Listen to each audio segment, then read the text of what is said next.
Jitney, and I want to talk about the equipment we use to move the mail around. I'm going to start making videos talking about the machines and areas that we work at, and I'm going to be bringing up a lot of these equipment names, and I want to do this video first so that you know what they look like. The first equipment is the biggest one that I've seen so far. No, there's any bigger ones. Is what we call the canned or BMC OTR.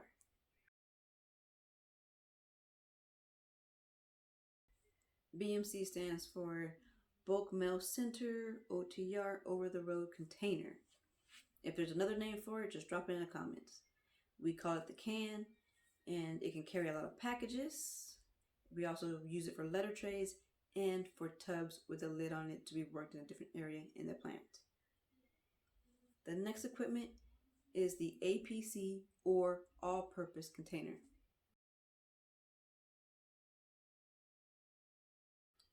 Just like it sounds, we use it for all purposes of mail. Parcels, tubs with flats in it, tubs with lids in it, which also has flats in it, and definitely, mainly, letter trays.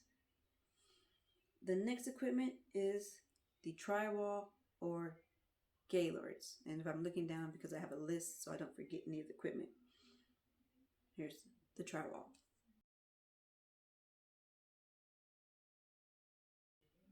You're going to get real personal with these because you're going to be building them.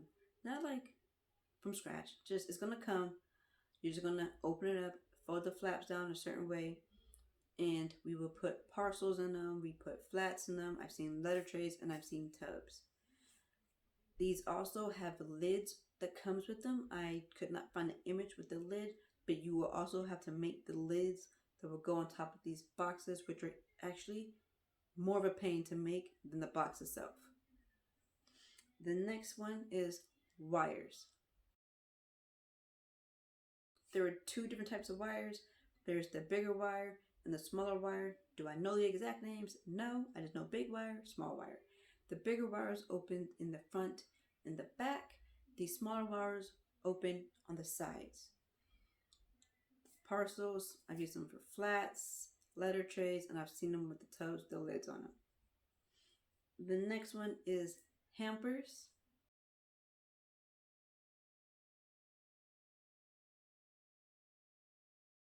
There are the hard plastic hampers, and there also are the cloth hampers.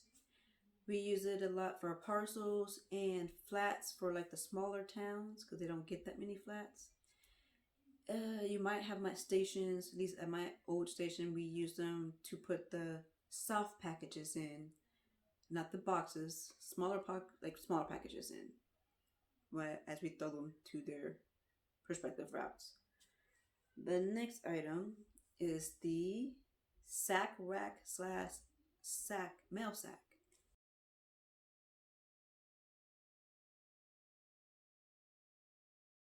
Now, there were a lot of images of sack racks. The one that I have is the one that we use at my plant.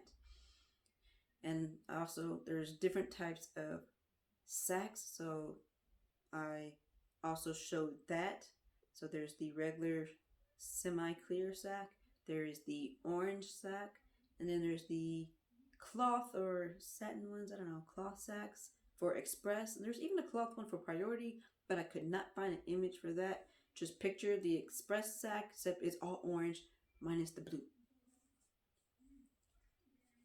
Alright, next one. I don't know if everyone would use this, but I just wanted to put it in there, is the U-cart. The U-cart can be also laid down and set up based on a little hook thing on the bottom. I did want to throw these in there. So I have letter trays. So you can see what they look like. There's a regular letter trays, and I got the short ones, and I even have the ones that are deep, and the image of them with the cardboard sleeve and the plastic taping, because that's going to matter when I talk about a particular area.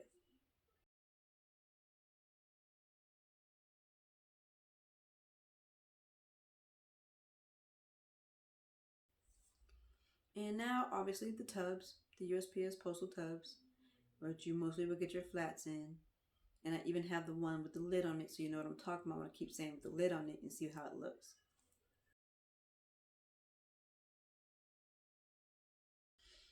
Alright, I also want to hit some of the equipment that we drive. Mail handlers and MHAs are the only craft that will be driving this equipment. Sorry, clerks, you will have to walk all over that plant.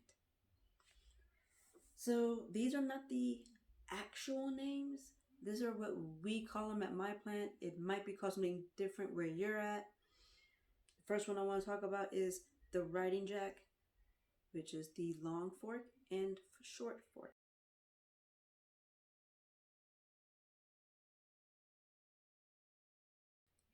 You can tow up to, well, you can lift, but I guess mainly tow, up to 2 boxes, 2 wires, 3 APCs, and 3 hampers, and I believe 2 cans if you line them up a certain way.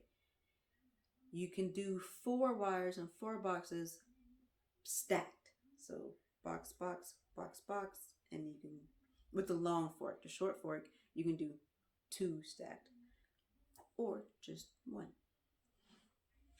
The next one is the Jitney, that's what we call it.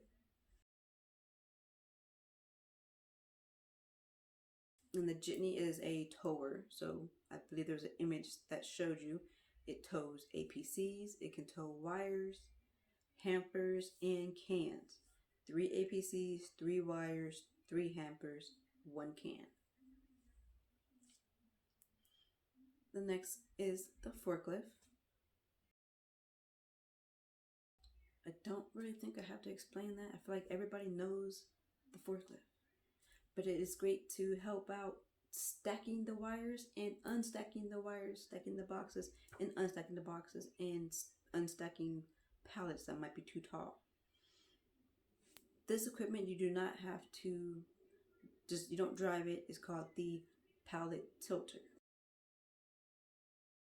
You would use it at a particular area where you can slip it under a pallet and you can lift it and tilt it towards you so you don't have to bend down into the equipment.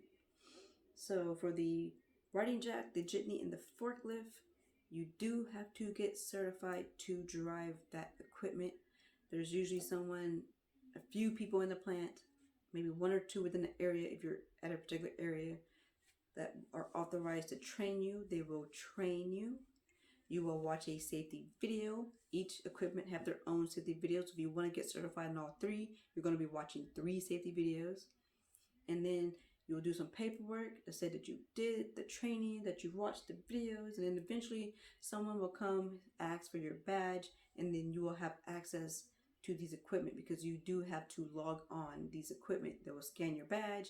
You'll ask a lot of the safety questions, yes or no questions, double checking that the thing is working right, and then you'll be able to drive that machine. And sometimes after a certain amount of time of you not using it, it will log you off automatically and you might have to log back in. Just remember when you're done with it to push the log off button or log out button so the next employee can use it, and if they end up getting in the accident, it's not under your ID.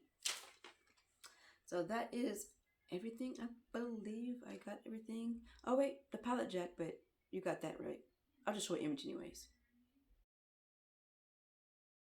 The regular pallet jack, and I hope that wasn't as loud on the camera as it was to me. That was my stomach. I am sorry. Just got off work and I am hungry. But I just wanted to knock this video out before I got too busy or it got too late. So if y'all have any questions, please just hit it in the comments. If you guys have anything else to add, same thing, throw it in the comments. And I will catch y'all on my next video. AK out.